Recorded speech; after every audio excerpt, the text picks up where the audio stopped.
esse episódio aqui ele é especial porque ele é um dos mais votados lá no nosso backstage, né? Então eu já vou começar o episódio aqui. Antes mesmo de começar o episódio, eu vou agradecer aqui a Ingrid Andrade, nossa querida chaveirinho aqui, fã de carteirinha do Love the Problem. Uma salva de palmas pra Ingrid, que trouxe essa sugestão de tema maravilhosa aqui, que é o que vem depois do Dan. Eu acho que ela tinha segundas intenções, eu acho que é provocativo mesmo, eu acho que tem mensagens aqui, então aproveita essa provocação da Ingrid e já compartilha com Deus e o mundo esse episódio, porque esse daqui, ó, vai dar o que falar, mas solta a vinheta aí, Léo.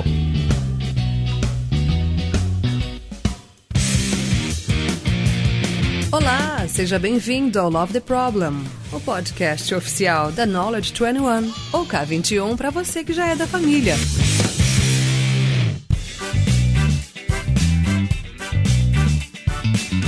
Fala galera, beleza? Mais um episódio do Love the Problem aqui. Hoje a gente tá de casa cheia. Hoje, nossa, aglomeração no Zoom. Calma, no Zoom.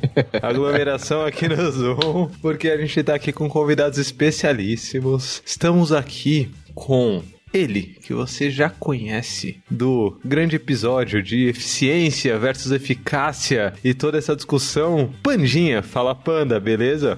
E aí galera, beleza? Beleza. Outro dia me perguntaram, por que Panda? E aí eu falei, é porque Antônio Guerent é muito formal, então fica Panda. Panda combina mais com seu sorriso, né Panda? Exatamente, porque nenhuma história que eu inventei emplacou. A última que eu conto é que eu tinha uma banda cover do Kiss e era muito difícil tirar maquiagem, ficava sempre borrado e tal, mas nenhuma história que eu inventei colou. Essa definitivamente não passa, Panda. Definitivamente não passa. Mas a história já mostra por que de Panda, entendeu? É tipo, é uma meta-história, entendeu? Só de você estar contando essa história já mostra porque não pode ser Antônio Guerent. Porque o Antônio Guerent não contaria uma história dessas na vida. Estamos aqui também com ela. Inclusive, deixa eu te apresentar, ó. Eu ia te apresentar, Carol. Começou. Mas eu vou bedufar aqui, ó. Posso bedufar? Vou bedufar aqui, ó. Pra galera que ouve, beduf é Big Design Up Front. É o seguinte, é porque provavelmente no futuro, não hoje, se você for pesquisar hoje, se bem que hoje já pode ser o futuro, então não sei, porque eu não sei quando você tá ouvindo, então fudeu. Já tô dark já.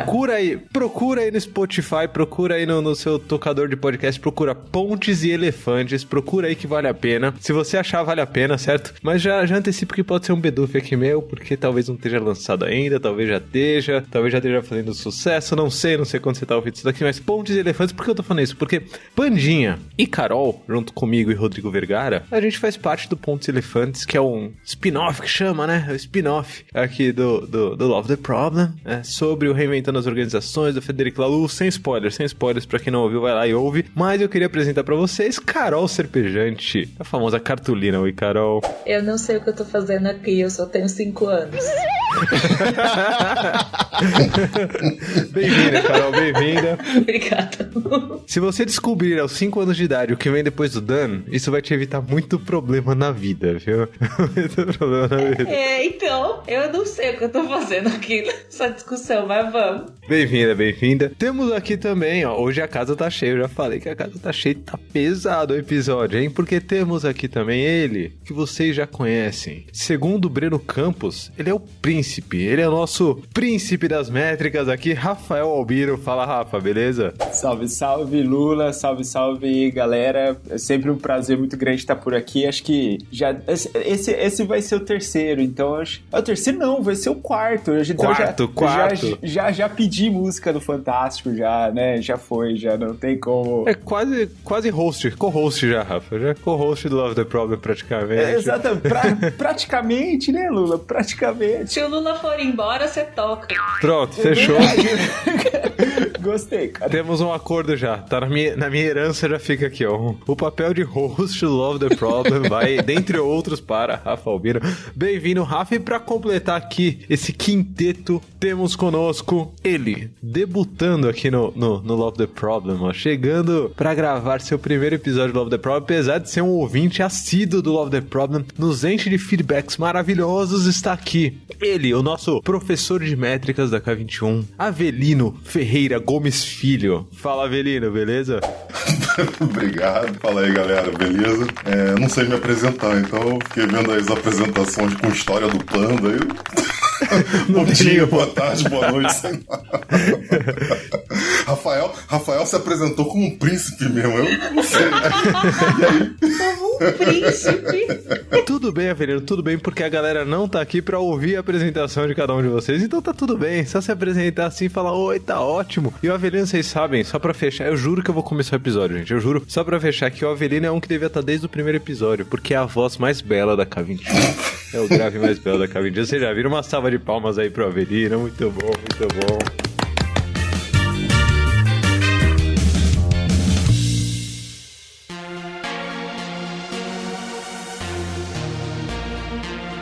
E agora a gente pode começar de fato o que interessa pros nossos ouvintes, Avelino, que já estão puto da vida, porque faz 15 minutos que eu tô falando aqui, não começamos o tema, mas o tema sugerido pela Ingrid, e que essa mesa aqui em que estamos consegue debater muito bem, é, afinal, o que vem depois do dano. Mas antes de discutir o que vem depois do dano, eu quero discutir que problema que a gente tá resolvendo quando a gente discute o que vem depois do dano, ou quando a gente explora o que vem depois do dano. Que problema que a gente tá resolvendo quando a gente pensa no que vem depois do dano. Quem me diz? Tem uma brincadeira que eu gosto de fazer, depois do dano, ó, depois que você entregou, você tem a alegria da vitória ou o choro da derrota? Ah, reflexões então, Avelino. O ponto talvez seja refletir. Isso, exatamente essa parte. Alegria da vitória ou choro da derrota. Então, tem gente, eu vou começar provocando aqui, porque tem gente, Avelino, que eu acho que pra não ter o choro da derrota, fecha no dano mesmo, entendeu? Põe no dano, deixa feito, né? E quando a gente fala de dano aqui, a gente tá falando de a fazer, fazendo, feito, né? Você pegou alguma coisa pra fazer, tá fazendo alguma coisa e acabou, tá feito. Você não volta nunca mais, talvez deixar no feito, Avelino, sem averiguar se você vai chorar ou vai sorrir, te faz ficar numa paz fake, mas que te impede de chorar. Eu acho que tem uma relação, Lula, muito com o que a gente tá acostumado de simplesmente de entregar, né? Da forma mecanicista que a gente trabalha essencialmente, né? Logo eu, o da indústria, onde muitas vezes a gente produz e coloca no estoque, né? Que o que a gente precisa é fazer. Então, eu acho que talvez discutir sobre isso é refletir um pouco sobre o modo tarefeiro que a gente liga muitas vezes, ou fazer por fazer, sabe? Eu ia falar que problema que a gente resolve olhando depois do Doni. É o problema, né? Que problema que a gente resolve quando a gente olha depois do Doni? É descobrir se a gente tá resolvendo o problema. Faz muito sentido, Carol. Qual que é o problema que a gente tá resolvendo? O problema, que era aquele que a gente tava se predispondo a resolver. Boa. Eu acho, tipo, até pegando um pouco esse gancho da Carol, eu tenho tentado trazer pras discussões também, né? Se antes, e aí é uma discussão bacana que a gente tava tendo no backstage aqui, que é, será que antes de solucionar o problema, nós conseguimos meio que estruturar qual é o problema que nós queremos resolver? Porque também, né, não adianta nada eu resolver um problema que eu acho que existe, certo? Então né, eu sempre brinco que, assim, é melhor a gente conseguir lá no final monitorar o resultado, e aí, pra inclusive saber se nós fizemos um bom desenho de problema, porque às vezes a gente fez um desenho errado e o resultado tá mostrando que não foi um bom desenho, e aí, ótimo, então, beleza, e a partir disso vamos aprender e vamos tentar iterar em cima disso. Então eu acho que essa ideia, né, de problema-resultado também, né, eu tenho tentado puxar mais para essa linha de vamos observar resultado, independente, né, de julgar se a estrutura do problema ela foi boa ou não, assim. Então eu acho que, e aí, obviamente, se o desenho do problema foi muito ruim lá no começo, provavelmente nós estamos entregando uma solução que, né, ninguém está usando, que realmente não resolve, né, nenhuma dor e assim por diante.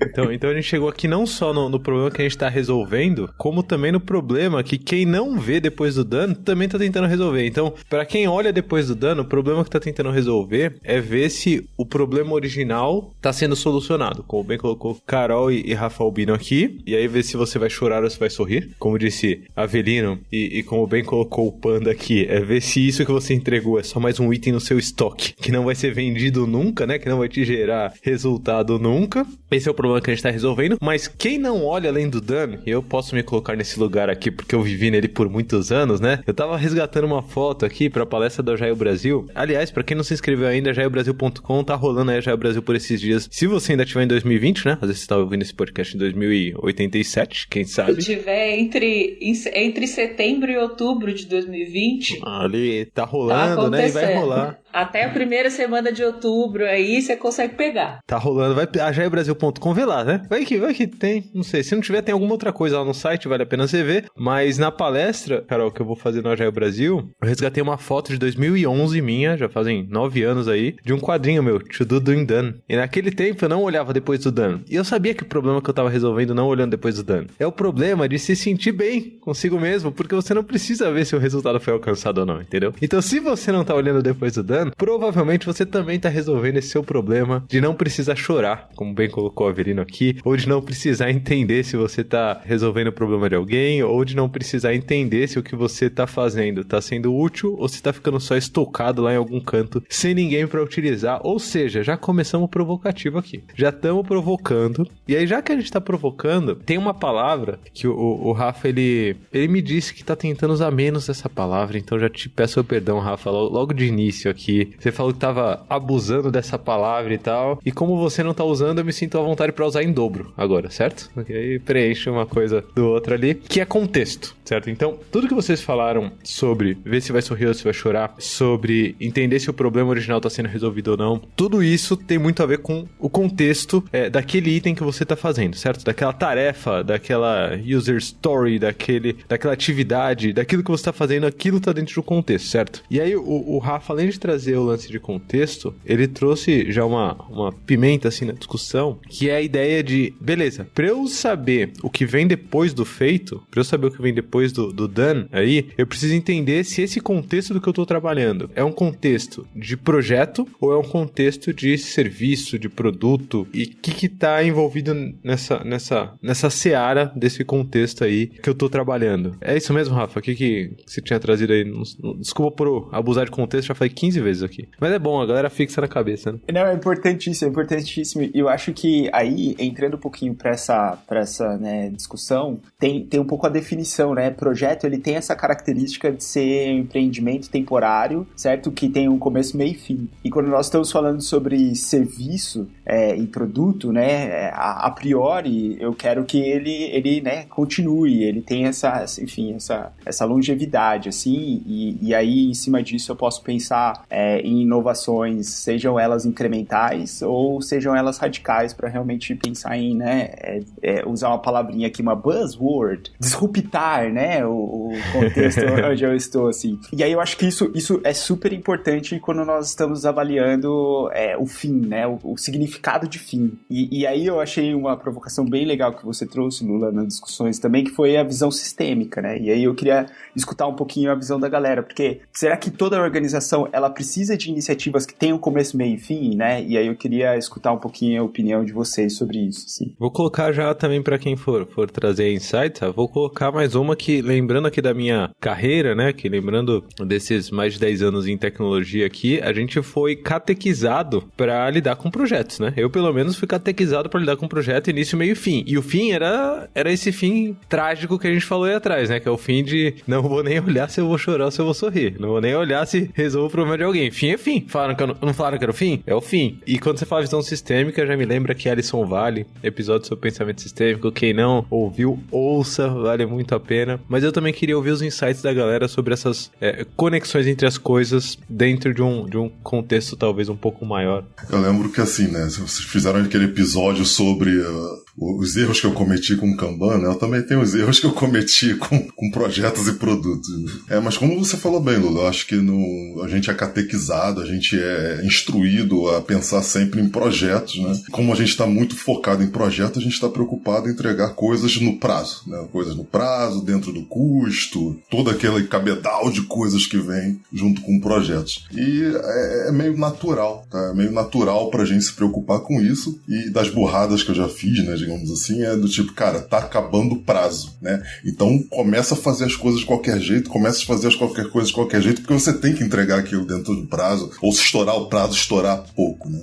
Normalmente esse é um primeiro nível mesmo, é um nível de contexto que a galera vive, né, a maior parte das vezes. Eu lembro que eu terminei há algum tempo atrás um treinamento de métricas, e lá a gente fala sobre eficiência, né? Como é que você vai ter um trabalho mais ágil ali, você vai entregar a coisa mais rápido, mas a gente fala muito sobre eficácia, fácil. Pô, como é que você vai entregar, se vai melhorar o seu relacionamento com o cliente, se vai melhorar a sua receita, etc, etc. Aí no final, né, a galera, né, deu tipo um feedback, uma coisa assim. Aí tem uma pessoa que falou assim, olha, gostei muito daquela primeira parte que falou como a gente ser mais eficiente, entregar mais rápido. A outra parte não é muito, não tem muito a ver comigo. Foi a expressão que a pessoa usou. Aí eu fiquei assim, não, peraí.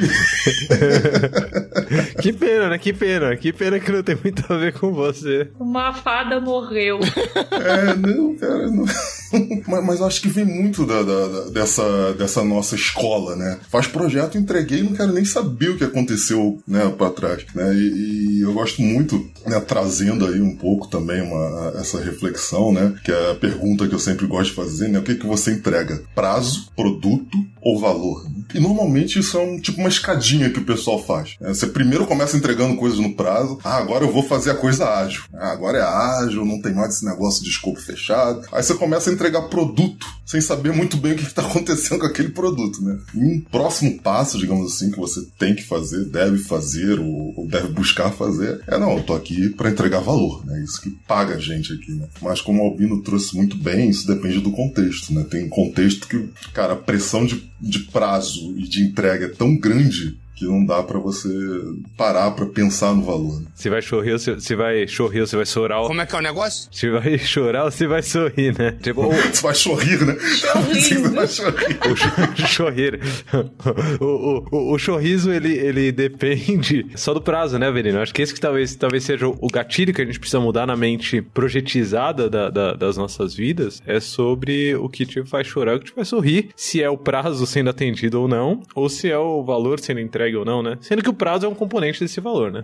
Então, mas é que mundo que a gente vive? Vamos, sem querer abusar do lance do contexto, né? Mas que mundo que a gente vive? A gente vive num mundo que tá basicamente todo mundo fazendo a mesma coisa e quem entrega a mesma coisa antes ganha. Aí você tem outros casos que tem pessoas fazendo uma coisa melhor e aí agregando um valor diferente e aí pode ser que demore um pouco pra entregar, pode ser que não. E aí você tá resolvendo outros problemas. Mas num contexto em que você... Aí eu vou fazer uma comparação com o jornalismo, tá? No jornalismo, a notícia, aí nos primórdios, tá? Que hoje a gente tem, as pessoas têm os veículos de preferência, né? Tá na internet, você tem acesso a qualquer lugar. Mas quando surgiu a imprensa, ganhava quem fazia antes. E não importava como você fazia.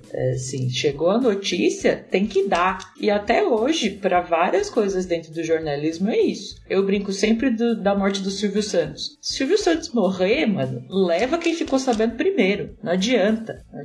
Vai levar. Quem ficou sabendo primeiro, leva. E aí, nesse caso, a gente, né, nesses contextos, né, o prazo ele ainda é muito importante. Num contexto em que tá todo mundo entregando o mesmo valor, né, e fazendo a mesma coisa, o prazo é muito relevante. E aí vou acrescentar outra, talvez mais um caldo nesse feijão, que estava pensando aqui agora, do viés cultural, né? O quanto... Tem o viés cultural da empresa, claro, que é esse que a gente está falando aqui, de onde a empresa se encontra, como ela está fazendo, e tem o viés da pessoa dentro daquela empresa e dentro daquela cultura. Essa pessoa que está vivendo ali, aquele ambiente induz ela a se preocupar com o que vem depois do dono? Aquele ambiente é propício para ela se preocupar com isso? Para ela se preocupar com o propósito do que está sendo entregue? Ou é só uma visão de projeto? E ela também realmente não está ligando, porque talvez ela nem acredite tanto naquilo, mas ela está trabalhando, ela acredita que o trampo dela é aquele. Tipo esse lance do, gostei muito da parte de eficiência, mas a de eficácia não tem muito a ver comigo. Tem muito esse rolê. O lugar onde ela tá inserida e a visão que ela tem sobre isso é essa. Eu tava me sentindo aqui levemente privilegiado, porque eu, repensando os meus contextos, parece que eu nunca trabalhei por projeto assim, essencialmente, né? Sabe aquele que tem estrutura ali de escopo, custo, prazo e tudo mais? Se for pra pensar, eu acho que eu nunca trabalhei num contexto assim. Então vai ter que voltar 7 casas, Pani, vou trabalhar, porque todo mundo tem que passar por isso na vida. Nada Obrigado. Disso. Nem eu não tô afim, não. Obrigado. Obrigado que eu não quero passar por isso, não. Tá tudo certo. Mas mesmo assim, quando o Rafa trouxe essa visão de projeto produto-serviço, né? Produto-serviço sempre tem essa visão de continuidade, a gente olha pra eles normalmente de uma forma mais evolutiva, e projeto acaba que não, né? Eu acho que existe um espaço também pro projeto ser evolutivo, né? Se o nosso, de fato no fim do nosso projeto a gente pudesse refletir sobre ele depois do done, acabou o projeto, a gente refletir sobre ele, ver se de fato a gente entregou o que precisava e tal, e evoluir pro próximo projeto, talvez a gente consiga trazer um olhar também pro projeto, né? Mas isso que a Carol trouxe, pensando nesses pontos do Avelino aí, me lembra muito a parada de comoditização, né, do que a gente faz. Então, eu trabalhei numa indústria de muito commodity, e é muito legal, se for olhar prazo, produto e valor, eu consigo ver claramente um exemplo que aconteceu comigo numa última indústria que eu trabalhei. A gente tem um produto que é commodity, alto volume, e não trazia praticamente nenhum retorno, em algumas situações trazia prejuízo para a empresa. Mas ele era necessário para aquela empresa estar no mercado. Então esse produto existia. Depois veio uma pegada, tipo, a gente tem que diferenciar com alguns produtos. E aí a gente vai lá e desenvolve um produto que não vende. Porque era esse olhar de produto, porque agora a gente tem esse também, a concorrência tem, mas tipo, não era mais um commodity, é um produto de alto valor agregado, enfim, tudo mais, mas é esse olhar de, eu tenho esse produtinho, tá aqui no meu portfólio, tá lindo. Só que no fim das contas, o que o cliente precisava era uma outra coisa. E a gente já tinha consciência de algumas dessas coisas e o esforço pra gente evoluir para, de fato, a entrega de valor era muito pequeno. Então, mesmo nessa evolução, né, você pensar, tá ali, o prazo, o commodity precisa ter, se não tiver, não tá nem no mercado, não tá no jogo. É a notícia do Silvio Santos. Vai ser a notícia do Silvio Santos. A primeira pessoa que falar vai aparecer em todas as mídias porque vai ser replicado isso de uma forma muito, muito intensa. Mas e depois, aquele veículo que trouxer um compilado da vida do Silvio Santos, trazendo pontos, aprendizados e tal, sabe, que talvez traga alguma coisa pra gente refletir sobre a vida de um ser como o Silvio Santos, seria muito interessante também. Então, eu acho que é um pouco dessa evolução nesses 3 pontos que a gente também tem, sabe? Aquela reportagem especial com o Pedro de Lara, né? Aquela reportagem especial aí, lembrando... Com o Liminha, Lombardi, sei lá. Isso, topa tudo por dinheiro aí. Então, eu não sei se vocês estão sentindo, porque por áudio assim não fica muito claro, né? Não dá pra gente ver, mas eu tô começando a sentir o cheiro. Aqui, ó, o cheirinho do bode entrando na sala. Com esse discurso aí que vocês 3 fizeram, bota o bode aí. Eu quero ver o que o Léo vai botar de som de bode aí entrando na sala. Mas com esse discurso que vocês fizeram, não tem como eu não pensar aqui na palavra que mostra muito da minha luta diária aqui. Eu luto contra isso e talvez esse seja o maior mal de você não olhar depois do done, depois do feito. Você ficar dentro dessa visão extremamente local de projetos. Esse mal que assola o mundo, que é o tarefismo, certo? O ponto aqui, talvez, de pensar depois do feito é você fugir dessa visão tarefeira. Por quê? Conectando os pontos aqui, né? Enquanto o Panda tava falando aí, eu fui buscar a definição de commodity, que é um negócio que eu demorei pra caramba pra aprender, Panda. Eu ouvia commodity aqui, commodity ali e tal, e não sabia o que era. Eu falava, o quê? Soja? O que vocês estão falando de commodity? Quando eu falo de commodity, sempre falo de soja, né? Sempre falo, bolsa, não sei o que, os commodities, o preço da soja e tal. E eu falo, eu trabalho com software, meu amigo. O que commodity se aplica? E aí eu pegando a explicação aqui, Panda, do Google, commodity, ou em português, commodity, devia ter falado em inglês a primeira vez, mas tudo bem. Corresponde a produto de qualidade e características uniformes, que não são diferenciados de acordo com quem os produziu ou de sua origem, sendo seu preço uniformemente determinado pela oferta e procura internacional. Por isso que eu lembrava da soja. Mas, qual que é o ponto aqui? E se você voltar no episódio, se você não ouviu ainda o episódio sobre produto, produteiras e produteiros, ouve esse episódio porque a gente chega a falar de commodity lá em algum momento. O ponto principal é, se você acha que está produzindo, você, trabalhador do conhecimento, certo? Se você acha que você está produzindo um produto que ele é uniforme e que não se diferencia de nenhum outro produto de forma alguma, provavelmente você está usando menos a sua cabeça e mais os seus braços. Certo? E aí, nesse caso, 2 conselhos. Primeiro, não precisa olhar depois do dano mesmo. Já que seu produto é assim, não precisa. Tanto faz, porque é uniforme, é tudo igual. Alguém já pensou nesse problema, só produz aí. Segundo, começa a procurar outro emprego, certo? Porque o seu corre risco pra caramba. O seu tá realmente ameaçado, porque se é pra produzir alguma coisa extremamente uniforme, extremamente padronizada, do mesmo jeito, talvez, assim, um robô produza melhor que você, certo? Porque o meu computador, ele faz coisas uniformes, assim, muito melhor que eu. Programa ele pra fazer, ele vai lá e faz, e sempre do mesmo jeito. Eu não, eu sou ser humano, eu falho. Então, eu tô botando bode na sala aqui, né? Fala que era pra botar bode na sala, eu tô botando bode na sala. Então, o que eu quero colocar aqui dentro desse pensamento sistêmico que o Rafa propôs trazer aqui? Mesmo que você esteja trabalhando dentro de um projeto na área do trabalho do conhecimento, e aí eu tô expandindo, tá? Não tô falando só de trabalho de tecnologia aqui, não. Em marketing, por exemplo, você ouve muito a galera falar de job. Ah, peguei um job. E job já me traz esse cheirinho do tipo, peguei o job pra fazer, tô fazendo o job tá feito, certo? Por quê? Porque é só mais um job. Sabe quem faz job? Quem faz job é o meu computador. Eu agendo aqui o job, ele faz, certo? Ou a galera fala de task, né? Eu tô fazendo uma tarefa aqui. O que você faz? Eu faço tarefa. Se você faz tarefa, tarefeiro és, certo? Então, cuidado com isso. Por quê? Porque as coisas estão ligadas. O que eu tô querendo dizer com ligadas? Mesmo que você esteja trabalhando dentro de um contexto de projetos, esse projeto, ele tá dentro de um contexto maior. Qual que é esse contexto? Esse projeto é um projeto que tá dentro de uma iniciativa, é um projeto que tá dentro de um produto, é um projeto que tá dentro de unidade de negócios, é um projeto que tá dentro de uma iniciativa estratégica, eu não sei. Qual que é o contexto dentro do qual tá esse projeto? Porque talvez o projeto chegue ao fim, mas o fim do projeto não significa o fim do todo, né? O fim do projeto não significa o fim da empresa. E aí, pra acabar minha provocação aqui, eu vou explicar por que eu tô tão emocional. É porque uma vez eu tava quase morrendo, eu contei essa história numa palestra aí outro dia. Eu tava quase morrendo, e aí teve uma médica que me atendeu numa perspectiva projetizada da coisa. Ela achava que a consulta era um projeto. Então, como que funciona a consulta como projeto? Você começa o atendimento do paciente, né? Você sai do to-do, o paciente chega, entra no seu to-do, você começa o atendimento dele, ele tá no doing, e assim que você assinou ali o final da consulta e recebeu o dinheiro, tá dando, certo? E foi isso que ela fez comigo. Ela me atendeu, eu cheguei na fila, ela me atendeu, ela falou, então, ó, você tá muito mal, e você não devia estar aqui, você devia estar no pronto-socorro, certo? Feito, marcou lá como feito, né?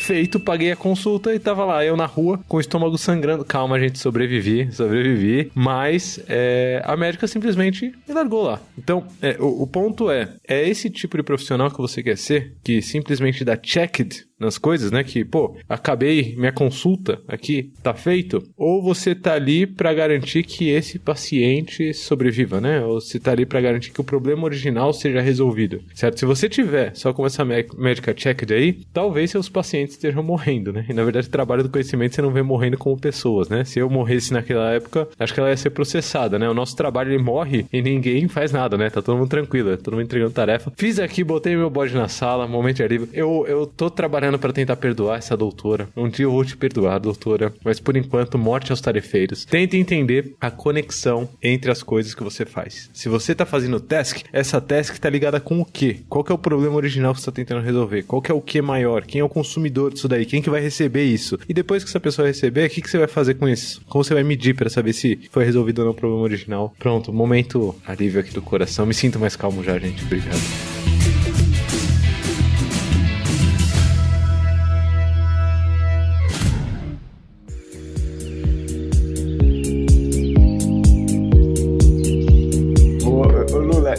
Eu estava pensando um pouquinho sobre essa questão de entendimento do porquê, e aí eu acho que isso conecta demais com, enfim, todos os contextos que nós temos trazido aqui, que eles de alguma forma mostram que eu estou trabalhando para um fim, certo? Então, eu acho que essa conexão, ela é super importante. Eu sei que a galera aqui em vários episódios comenta lá sobre, né, o Reinventando as Organizações, enfim, essa ideia de propósito, ela acaba sendo super importante para você conseguir de alguma forma entender o impacto que você vai ter, né, naquele produto ou serviço que você está oferecendo para a sociedade.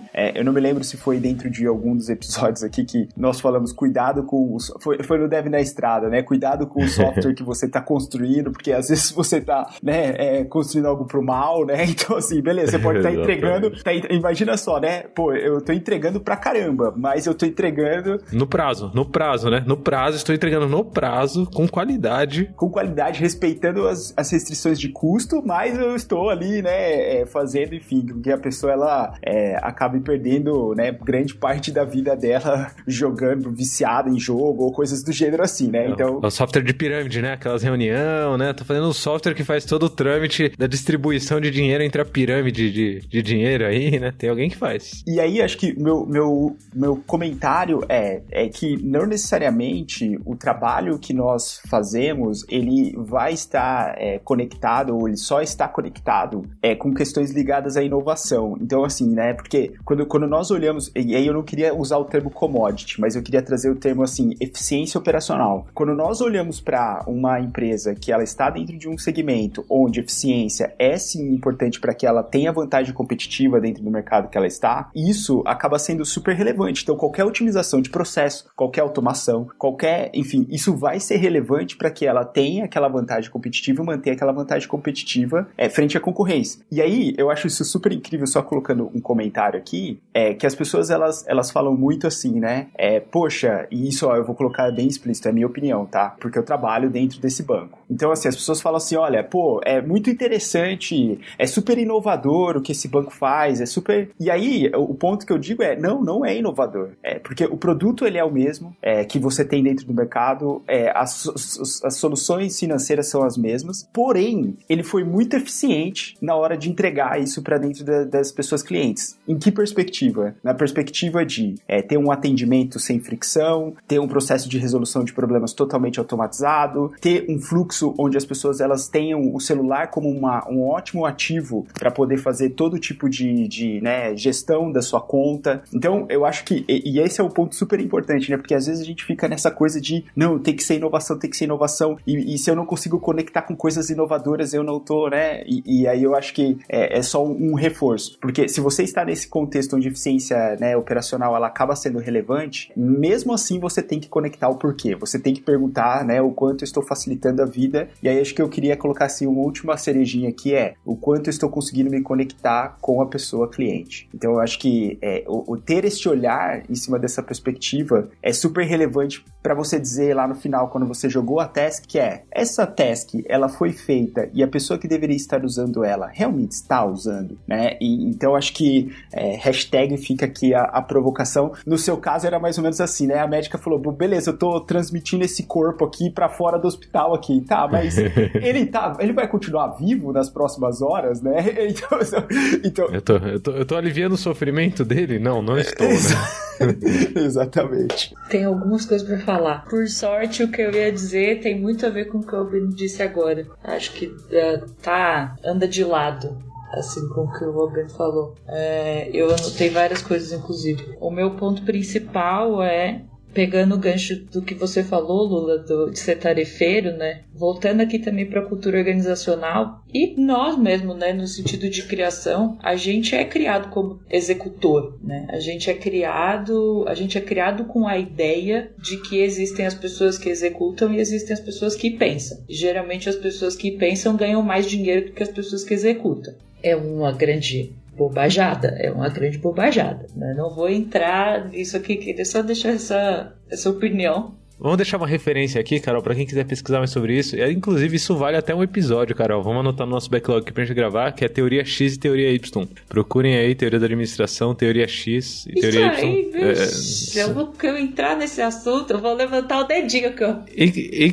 Inclusive, quem quiser que esse seja um assunto de um próximo episódio, né? Esse comportamento de uns pensam, outros executam. Quem executa é preguiçoso, né? Quer fugir da execução de todo jeito. Entra no nosso backstage, K21.link/Love the Problem. Lá você vai ter o link pra Teoria X e você também pode voltar em episódios como esse daí. Pra Teoria X eu deixar sugestão lá e tudo mais. Então entre lá no K21.link/Love the Problem e incentive esse fio aí que a Carol puxou, mas a Carol tinha mais coisa pra falar. Então, primeiro isso posto, né, o quanto a gente nas empresas tem esse pensamento e isso induz a gente a ficar focado na nossa etapa do processo, né, que é desenvolvimento, que é, nesse caso do desenvolvimento, né, se a gente estiver pegando esse pedaço do fluxo, a gente tende a ficar focado nessa etapa. Dito isso, teve o que o Avelino falou também do prazo produtor-valor, que o Albino puxou a questão do se a inovação não precisa ser inovação o tempo inteiro, né? As empresas não precisam viver disso o tempo inteiro. Eu acho que entra um pouco num outro mindset que a gente tem, que inovação é fazer uma coisa nova. Essa ideia de que inovar é produzir algo novo. E se você não está produzindo nada que é disruptivo, não só novo, né? Novo e disruptivo. Impactante, né?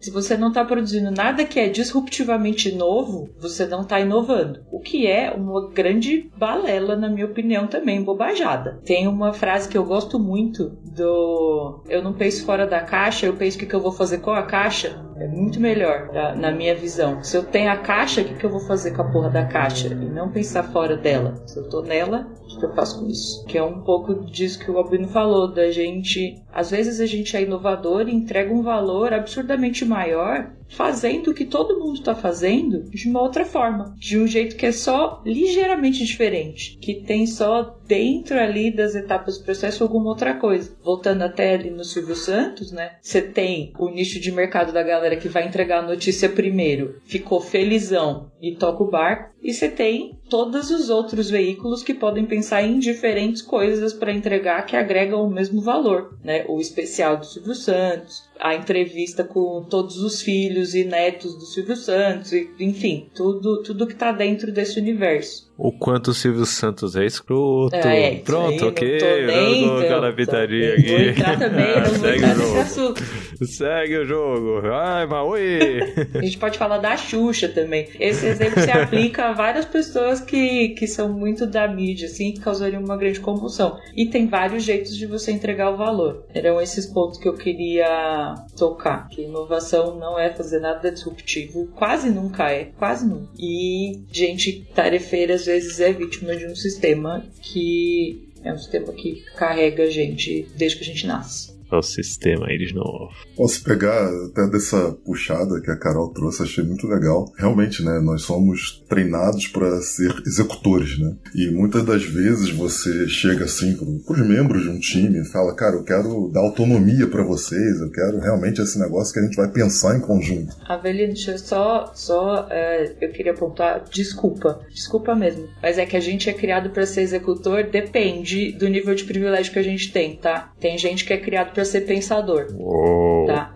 A gente focar muito nisso. Tem gente que é criado para ser pensador e não executor, e tem gente que é criado para ser executor. Muitas das vezes, né, você chega, poxa, galera, vocês vão ter autonomia agora para pensar no que vocês vão fazer, e aí a pessoa vira para você e fala assim, mas o que eu tenho que fazer? Tipo, eu quero que você passe aqui o checklist do que eu tenho que fazer e eu vou executar aquilo ali ponto a ponto. É o que você pediu, né? E é interessante, né, trazendo até um pouco nessa questão, uma visão muito localizada das coisas, né? É muito comum você ver, cara, eu tenho um conjunto de tarefas para fazer, né, que alguma cabeça pensante aí que foi treinada para ser pensante pensou, né, e eu vou executar isso aqui porque é o que me mandam fazer, o que tá pagando o meu salário, digamos assim. E depois disso, depois não importa, cara, eu já executei aqui as tarefas, o que acontece depois disso aqui não é mais problema meu, é problema do próximo executor da cadeia aqui, né? E acaba trazendo essa questão muito local. Então, por exemplo, trazendo esse exemplo que o Lula trouxe, né, da médica, né, que chegou lá e deu dano e acabou. É uma visão local. Ela resolveu o problema dela, que era, sei lá, atender X pacientes ou ganhar um dinheiro baseado na quantidade de clientes que ela atendeu. Ela já resolveu o problema dela. Não há um pensamento sistêmico do tipo, cara, eu vou sobrecarregar o sistema de saúde. Se eu fazendo isso que eu tô fazendo, eu tô sobrecarregando o sistema, tô entregando um serviço péssimo, né? Uma percepção horrível pro meu consumidor final, né? Que seria, no caso, o cidadão, né? Mas resolvi meu problema, né? Então ainda é uma coisa muito comum da gente ver não só no meio de saúde, mas acho que quase em todos os meios a gente vê isso. E a ideia de que realmente basta, né? O trabalho que eu fiz, o resultado é irrelevante, né? O resultado que importa é que tá feito, né? Tá feito. Eu vou aproveitar esse gancho, Avelino. Inclusive, essa frase que a Carol trouxe, caraca, minha cabeça explodiu aqui, Carol. Muito obrigado por isso. Acho que o comentário do Avelino junto com o seu, assim, fundiu e felizmente tá gravado, né? Quem tá ouvindo aqui pode voltar 2 minutos aqui, ouvir tudo de novo e refletir sobre isso que a Avelino e Carol trouxeram. Mas o que eu queria trazer agora, já que a gente explorou bem o assunto, é uma parte bem prática, assim, da coisa, que são talvez conselhos e dicas para quem se sentiu provocado o suficiente para tentar pensar além do done, tentar pensar além do feito. Que dicas vocês dariam? Eu já vou começar aqui, já vou estrear. E esse host é muito bom, né? Ele traz as pessoas e ele mesmo fala as coisas. Ai. É quase Faustão. Ô, louco, meu! Não, eu vou começar. É pra dar o exemplo, cara. Eu vou dar o exemplo, entendeu? O exemplo é o seguinte, e que eu sempre tento fazer, tá? Sempre que eu vou fazer qualquer fluxo de qualquer atividade, né? Assim, tenho isso pra fazer, né? Tem uma fila aqui esperando pra ser feita. Tô fazendo isso daqui. Acabei de fazer isso daqui. Eu sempre tento colocar 2 próximas colunas, né? 2 próximas etapas. Eu me forço a colocar 2 próximas etapas, pelo menos, que é coletando resultados ou coletando feedback, né? E depois de coletando feedback, a coluna que o Avelino propôs aí, que é sorri ou chorei, né? Ou sorriu ou chorou, né? O nosso consumidor. Então, essas 2 etapas, né? Que é coletando feedback, que na verdade o dono já pode virar, né? Coletando feedback. Já troca o título aí da coluna de feito, troca o título pra coletando resultados, certo? Troca assim magicamente e põe uma coluninha depois de o cliente sorriu ou o cliente chorou, certo? Ele xingou muito no Twitter ou ele mandou muito coraçãozinho pra gente. Então, tenta forçar isso. E óbvio que eu tô falando isso de uma maneira bem prática, né? Você consegue fazer no seu quadro, no Trello, no Gira, no Miro, no Mural. Pega aí 500 ferramentas. Mas você consegue fazer no seu quadro, mas você consegue também fazer na sua cabeça, dentro da sua vida, certo? Então, qualquer coisa que você faça, né? Então, estamos gravando o podcast aqui. Foi pro ar o Love the Problem. Tá feito? Não, senhores, não. Tem k21.link/Love the Problem pra você dar feedback. Estamos coletando feedback o tempo todo pra ver se vocês choraram, se vocês sorriram. Pra ver se a galera tá ouvindo ou se não tá. Se tá ouvindo e chegando até os 45 minutos aqui do episódio ou se tá dropando com 2 minutos, certo? Isso daí a gente tá o tempo todo coletando. Ir pro ar o episódio não é o feito do episódio. Ir pro ar é o aguardando coleta de resultados, ou coletando resultados. E o feito é, chorou, sorriu. Por quê? E aí, pra fechar aqui, porque esse chorou ou esse sorriu é o que vai alimentar a próxima gravação. É o que vai alimentar os próximos episódios que vem aqui usando Love the Problem como exemplo, né? E aí, pra você que tá ouvindo, já deve ter conectado com a famosa imagem do True Agile, né? A famosa imagem do rio ali, chovendo nas montanhas e descendo o rio. Se você não conhece essa imagem, k21.link/Love the Problem vai ter lá essa imagem. Você consegue deixar feedback, já fica a dica aqui. Essas são minhas dicas práticas, mas eu quero ouvir de vocês. Quais dicas práticas vocês também dariam pra galera, principalmente quanto a métricas? Não sei, tem uma galera aqui que parece que conhece bem de métricas, né? Enquanto vocês estavam falando, enquanto a Avelino estava falando, eu escrevi aqui como é que a gente se responsabiliza, né? E para mim, o primeiro passo é a gente se responsabilizar pelo aquilo que a gente está fazendo. Dizer assim, isso aqui não é só um treco, né? Não é só desenvolvimento de software. Eu estou entregando uma parada que vai agregar um valor para uma pessoa, que vai resolver um problema de alguma forma. E aí, uma vez que você se responsabiliza, você se compromete. Então, uma vez que eu sou responsável por isso, eu estou fazendo o melhor que eu deveria estar fazendo? Eu estou preocupado se isso aqui é o melhor que eu deveria estar fazendo? Eu quero estar preocupado? Porque aí também a gente não pode empurrar todo mundo a se responsabilizar. Então, eu quero me responsabilizar por isso nesse momento? Talvez eu não queira. E aí eu vou ficar aqui tarefeira, preocupada e tudo bem. Você é livre. Se você é feliz assim, viva isso. Antes agora, um tarefeiro consciente do que um tarefeiro que acha que tá conectado. Melhor, né, muito bom. Um tarefeiro consciente é muito melhor do que um tarefeiro inconsciente. Se é consciente, show. Se você quer se responsabilizar, se responsabilize. E aí se responsabilize por tudo. Não só pela qualidade do seu código, mas pelo valor que você está entregando.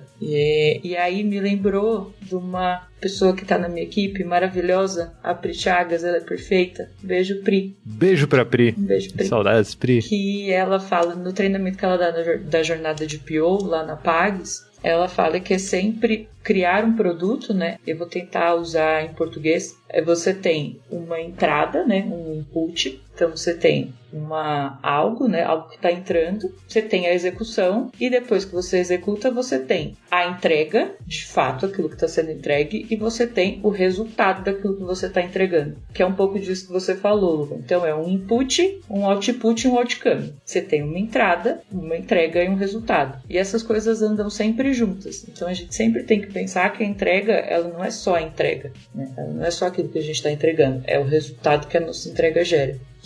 É a mesma coisa que você falou, mas é que eu lembrei da Pri e queria citá-la. Sensacional, cara. Eu vou, antes de a galera que vai falar de métricas, né, eu não vou usar falar de métricas agora. A gente só botando pressão, né, Panda? Só deixando. Tá, alguém vai ter que falar sobre métricas, né? Vai ter. Mas acho que para expandir um pouquinho, Lula, talvez de uma forma prática, em quem ainda não consegue ver o outcome, ou não consegue perceber ele, por causa da cadeia de valor onde está inserido, seria legal a gente começar a se perguntar o que vem antes do que a gente faz e para quem que vai o que a gente faz. Porque muitas vezes a gente fala de uma forma como se todos os trabalhos tivessem domínio de ponta a ponta, e isso não é uma verdade. Eu acho que isso é a grande minoria que de fato tem esse domínio de ponta a ponta, pra gente entender que problema que a gente tá... Isso tudo tá na nossa mão, né? Como time aqui, nós resolvemos este problema, nós entregamos, nós recebemos o resultado, poucos contextos proporcionam isso, né? De ter esse domínio de fato de ponta a ponta. Então muitas vezes você tem alguma área ou algum time que fez algo antes de você, e algum time, alguma área que possivelmente você está entregando o seu trabalho. Então, se essa é a sua realidade, entenda da onde que vem as coisas que você faz e para onde que vai. E isso vai ajudar, mesmo que você não consiga ver o resultado impactando o cliente lá no final, você consegue ver o próximo etapa, o próximo passo. E se a gente conseguir influenciar que as pessoas façam isso, a gente vai expandir um pouco mais a visão e vai conseguir ter mais visibilidade do que é o fluxo de valor de fato. E daí, plot twist, se ele for gigantesco, tá na hora da gente reduzir isso aí, mas daí é outro rolê. Mas é bom pra gente ter essa consciência. Mesmo que não seja o cliente final, seja a próxima área que eu tô entregando, começa por ali, começa pequeno, né? E se eu entendi bem, Panda, você já deixou aqui no nosso backlog também, quem quiser voltar nesse episódio pra ser gravado, vote, k21.link/LoveTheProblem, mas você já deixou aqui, Panda, o episódio, talvez, de o que vem antes do ready, né? O que vem antes do preparado pra começar a executar, o que vem antes dessa parte do comprometimento. É isso mesmo, Panda? Vai ter que ter esse episódio agora. Vai ter que ter esse e depois a gente vai ter que ter um pra falar dos dois ao mesmo tempo. Como é que conecta uma coisa na outra? Que daí... Isso. E aí o backlog vai subir, não. Ó. Por enquanto são só opções, ó. Já vou dar a dica, ó. O que vem antes do preparado? O que vem antes do preparado aqui no Love the Problem é você que tá ouvindo ir lá em k21.link/LoveTheProblem e votar em quais são as melhores opções pra gente se comprometer, certo? O nosso upstream, pronto, ó, já trouxe a palavrinha mágica aqui, o buzzword. O nosso upstream depende de você, k21.link/LoveTheProblem. É a segunda ou terceira sugestão aqui do episódio que a gente colhe, né, aqui durante esse episódio, que aliás tá sensacional, só opções boas. Por mim, a gente já continuava numa tacada só aqui, ó, mas 2 horas de episódio, já trata todos esses temas. Ei, bedofeiro, né? Mas métricas. Brincadeira, não se sintam pressionados. Albino e Avelino não se sintam pressionados a colaborar com métricas, mas que eu fico feliz quando eu ouço vocês dois falando de métricas, eu fico, né? Então. Antes deles falarem, deixa eu perguntar uma coisa. Rafa, eu troquei essa ideia com o Rafa, já aproveito pro Avelino também aqui, que eu adoro. Já compartilho um pouco disso. Quando a gente fala de métrica, gera um pavor, tipo, geral na nação. Tem gente que tá tendo tremedeira agora, assim. Ou gente que abandonou, eles vão falar de métrica, que saco. A gente precisa, eu vou fazer um apelo a pessoas. Vamos tentar tirar a pressão. Eu sei que o Rafa já compartilhou isso comigo. A gente é medido desde quando a gente é pequeno. A gente tem nota na escola, né, Rafa? A gente tem todo um sistema que bota uma pressão no que é de métrica. Mas pessoas que falam de métricas vão tentar tirar a pressão, porque a gente fala disso e a galera fica, não. E agora, desesperada, apavorada. Ô, Panda, eu acabei de me ligar que acho que o convite do Rafa e do Avelino aqui juntos nesse episódio é porque os dois têm um comportamento muito calmo e inclusivo e tranquilo quando vão falar do assunto, né? Não é um comportamento pesado, tipo, tem que medir tudo. É pelo contrário, tipo, então, dá pra olhar isso, dá pra olhar aquilo, que problema você tá tentando resolver, tenta entender o contexto. Então eu já vou deixar aqui, complementar aqui o comentário do Panda com um obrigado a Rafa Albino e Avelino Gomes aqui. Inclusive, Rafa Albino, muito obrigado pelo livro de métricas ágeis, certo? Pela Casa do Código, quem ainda não tem, adquira. E Avelino Gomes, muito obrigado por todos os posts no blog da K21. É o cara mais lido, talvez, no mundo da agilidade. Ousado, hein, Avelino? Mas, sério, todo post que eu olho no blog da K21 e é um post completo e tranquilo de ler, e você vai lendo e vai aprofundando e tal. Chega no final, tá o nome dele, é Avelino Gomes. Pode ter certeza. Inclusive, deixa o feedback lá pra Avelino no k21.link/LoveTheProblem. Obrigado, Panda, por esse comentário que eu não tinha percebido ainda, mas estava no meu inconsciente, não à toa, estão os dois aqui. Boa. Eu vou, depois, né, de toda essa rasgação de seda aqui, Lula, eu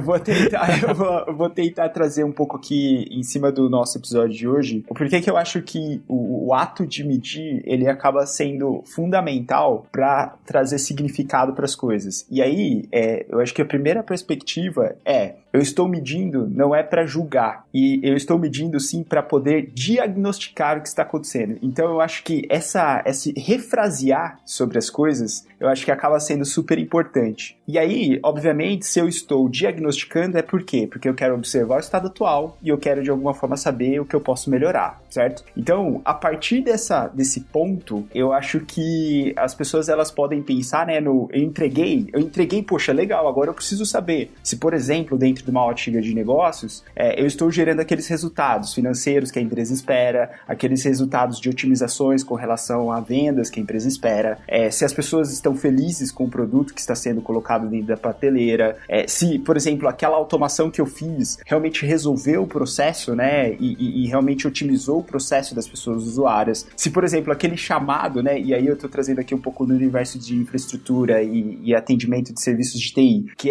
eu fechei o chamado, tá, tudo bem, mas eu fechei e eu resolvi o problema, ou eu fechei isso só entrou da contagem de tickets fechados por semana ou por mês? Então, eu acho que quando nós realmente refraseamos esse olhar com relação a métricas, nós realmente começamos a entender que ela é um mecanismo para que eu possa realmente continuar evoluindo. E aí, eu trouxe aqui uma série de perspectivas dentro de uma ótica mais, né, ali, resultado organizacional e tal, e tudo mais, assim. Mas eu acho que quando nós olhamos para as métricas de eficiência, que estão nos dizendo se nós estamos fazendo as coisas da melhor maneira, eu acho que elas são importantes também. E aí, quando a gente traz para um contexto de desenvolvimento de produtos digitais, saber da qualidade do que está sendo colocado em produção, saber da frequência que eu estou conseguindo colocar as coisas no ar, saber o tempo de resposta para me recuperar em cima de um problema que aconteceu, conseguir, de alguma forma, trazer uma perspectiva de, enfim, avaliar se realmente aquele meu produto, ele está resiliente, né, e aí isso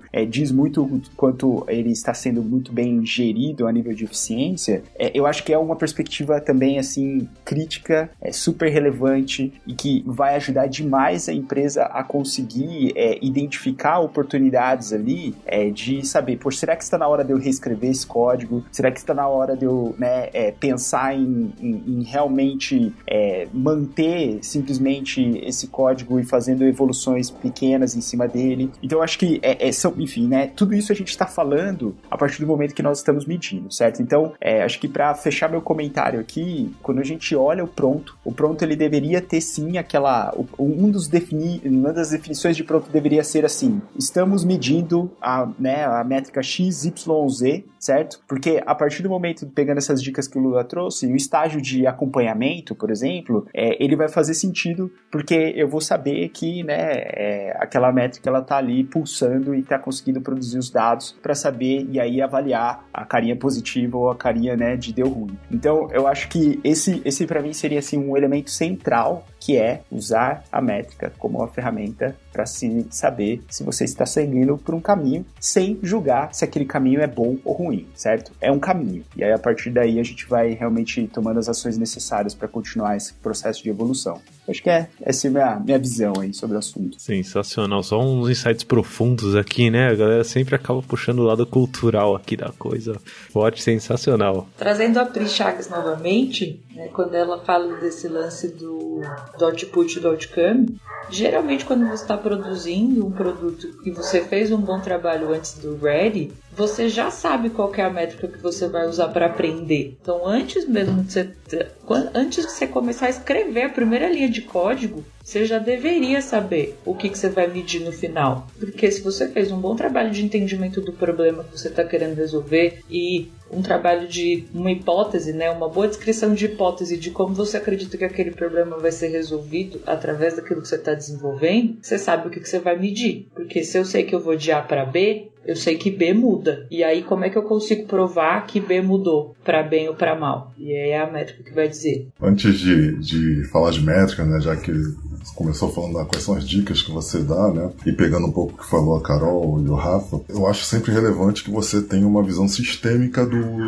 onde você está inserido, né? Como ela falou bem, a Carol, a gente precisa conhecer a pessoa que está lá do outro lado, né? A gente precisa entender de onde está vindo esse problema, precisa entender muito bem isso. De fato, a gente precisa compreender o nosso upstream, que a gente não é só um bracinho que está batendo no teclado. Existe um cliente numa ponta, né? Existe desejos, existe anseios e necessidades, e o nosso pronto, né, deveria, né, olhando sistemicamente, na mão dele, né? A gente está entregando para ele e vendo se realmente, né, se a gente estava indo de A para B, se de fato aconteceu a mudança ali de B. Muitas das vezes que a gente acaba vendo uns conceitos meio maquiados de done, né? Tipo, eu entreguei aqui pro pessoal de teste, né? Eu entreguei aqui pro pessoal que vai fazer a homologação, fazer a validação validação, né, coisa e tal. E muitas das vezes isso gera, né, uma problema de você pegar uma métrica e dar uma maquiada nela. Várias das vezes, né, quando a gente está lá no treinamento de métrica, a gente fala sobre métrica de eficiência, é o lead time. Lead time está na mão do consumidor. Aí sempre tem aquelas perguntinhas assim, não, mas o meu lead time, ele termina de contar quando eu entrego para a equipe que vai fazer os testes. Eu falei, olha, bem, não é bem assim, porque o seu cliente ainda não recebeu. Mas às vezes é a visão que a gente tem mesmo, é só aquela. E às vezes quando a gente traz uma métrica que ela é ruim, assim, digamos. Eu digo que a métrica não é boa ou ruim, ela é um número que diz o que está acontecendo, né? Mas que vá soar mal, é bom, porque ela traz o bode para dentro da sala, e agora que a gente tem essa constatação, que a gente tem essa possibilidade de análise, a gente pode tratar. Senão, se a gente começa a mudar os pontos, não, nosso Doni não é um Doni, mas não bem o Doni. A gente acaba dando uma maquiada. Então, uma grande primeira dica é sempre busca dar uma olhada sistêmica para ver se realmente o seu Doni é um Doni de fato, ou a gente ainda está parando ali no meio do rio, né? Isso vai evitar as perspectivas, né, as expectativas serem frustradas. Eu acho que tem um exemplo que a gente está vivendo muito, né, hoje em dia, né? Se você está vendo isso no futuro, né? Neste momento, nós estamos passando por um período enorme de quarentenas e pandemias do Covid. E aí, quando surgiu, por exemplo, a expectativa das vacinas, não, porque tem a vacina da China, a vacina de Oxford, a vacina não sei da onde, né? Mas, cara, ainda não tá Doni, né? Ainda tem todo um meio de caminho legal, tem um meio de caminho dos testes científicos, né? Mas já gera uma pressão que quando deu um problema na vacina de Oxford, pareceu que o mundo, meu Deus, né? Tudo quanto era imprensa no Brasil e no mundo dando, meu Deus, a vacina falhou, não sei o que. Não, cara, ainda não tá Doni, né?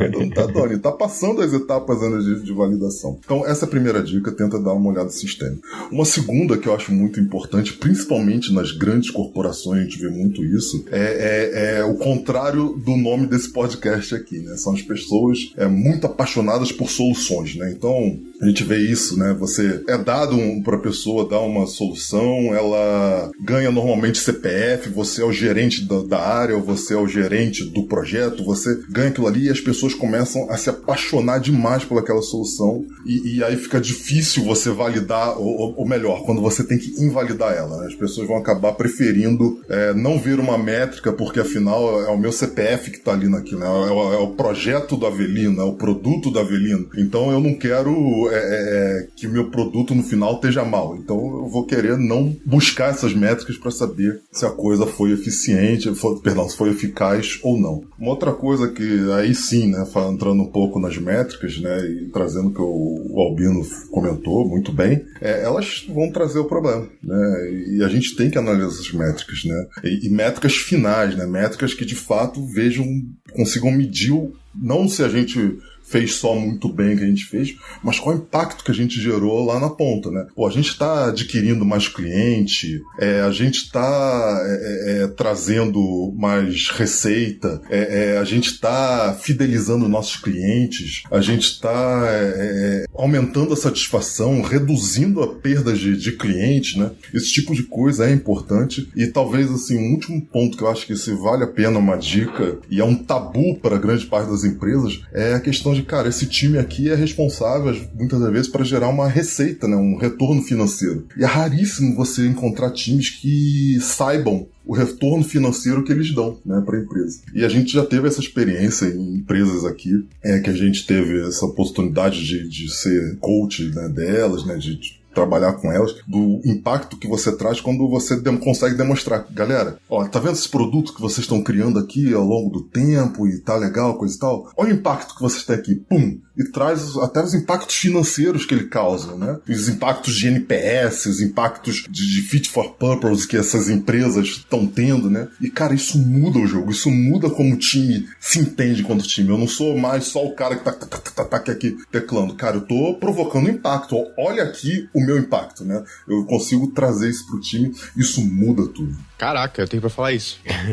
Valeu, Avelino. Incrível. Ótimos exemplos. Amei o exemplo, inclusive, da vacina. Achei incrível. É uma boa referência pra gente pensar no que de fato é pronto, né? Eu vou trazer um exemplo muito rápido de um contexto pequenininho, né? Eu tô organizando o Linkoff Blumenau, junto com a Luísa Escobar e com o Fábio Cabral. E se for pensar, ele tem um formato definido, o Linkoff, a gente já conhece, eu acho que todo mundo aqui já participou, que pelo menos quem tá conversando aqui na nossa gravação já participou de algum Linkoff. Eu comecei a organizar aqui com a ideia de fomentar um pouco da comunidade aqui em Blumenau. E daí, de repente, eu falei, vou fazer um Fit for Purpose Card no final, né? Pra ver se de fato o que eu tô impactando nessa galera, qual que é o propósito desse pessoal vir pra cá, pro Linkoff. E foi muito interessante porque a gente tá nessa situação de isolamento, a gente tá nessa pandemia, logo nos primeiros, uma das coisas que mais apareceu não foi a troca de conhecimento, foi o networking e o contato com os amigos. Então, cara, é um negócio que já tem um formato, mas o que eu posso trabalhar nessa abordagem pra poder proporcionar um pouco mais de networking e de contato com os amigos? Então, a gente rodou, por exemplo, sábado agora, junto com o pessoal do Linkoff BH. Como a gente tá todo mundo remoto, por que não juntar esses dois eventos e fazer um só, onde você proporciona mais networking e daí você aproveita e convida os amigos que moram em outros lugares, completamente afastados de onde a gente tá, pra gente se encontrar ali. Então, Cindy tava lá, Diogo Hiker tava lá, tipo, os amigos estavam lá também, sabe? Então, é olhar pra mesmo uma coisa que já tem um formato, já é definido, já tem um horário, uma cadência, se for parar pra pensar, não tem muito o que mudar. Mas daí você traz esses inputs do que de fato você tá impactando depois que acabou, né? Porque o meu cardzinho lá do Linkoff Blumenau número 4 ainda não tá no Done, porque eu ainda tenho que analisar o resultado do Fit for Purpose Card, ver o que eu vou planejar pra fazer na próxima interação. Depois que eu terminar isso, daí sim, daí eu vou mover ele pra Done e começar a preparar o próximo, sabe? Sensacional exemplo, Panda, que é um exemplo bem da vida real, né? É um exemplo que mostra que não é só nas tasks que você faz do trabalho, né? Ou porque alguém mandou, que você precisa aceitar essas provocações que a gente fez aqui. E eu vou deixar, até pegando o gancho nisso que você e que o Avelino colocaram aqui, eu vou deixar como sugestão pra quem ouviu, ouvir de novo, ou ouvir a primeira vez se ainda não ouviu, o episódio número 4 aqui do Love the Problem, que é o Melhorando o Seu Negócio com Fit for Purpose, né? O Avelino falou Fit for Purpose, o Panda deu um exemplo aí praticamente aplicado de Fit for Purpose. Se você tá chegando no fim desse episódio e curtiu muito o tema, e gostou das provocações, voltar no episódio Fit for Purpose e ouvir de novo com esse viés que a gente colocou aqui nesse episódio, acho que seria sensacional. Acho que, cara, ficou sensacional esse episódio. Já temos aqui umas 2 ou 3 opções para próximos, k21.link/LoveTheProblem. Vota lá nas opções, deixa feedback pra gente melhorar cada vez mais, porque não é só ir pro ar pra gente considerar done, a gente tá o tempo todo coletando feedbacks pra melhorar, né? Faça o que você prega. Queria agradecer a todos os participantes aqui desse episódio, Pandinha, Rafa Albino, Carol Serpejante, Avelino, e a gente se vê em um desses próximos aí que estão nas opções. Valeu, galera, até o próximo, um abraço.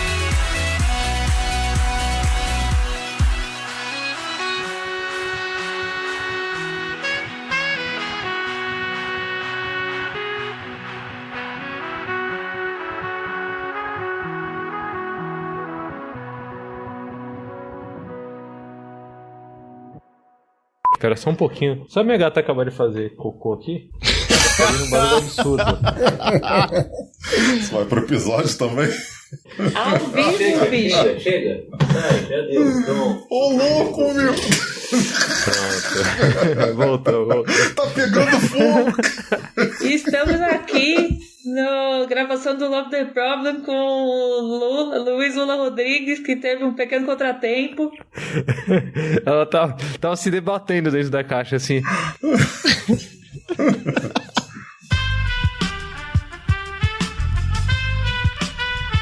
Esse podcast foi editado por Aerolitos Edição Inteligente.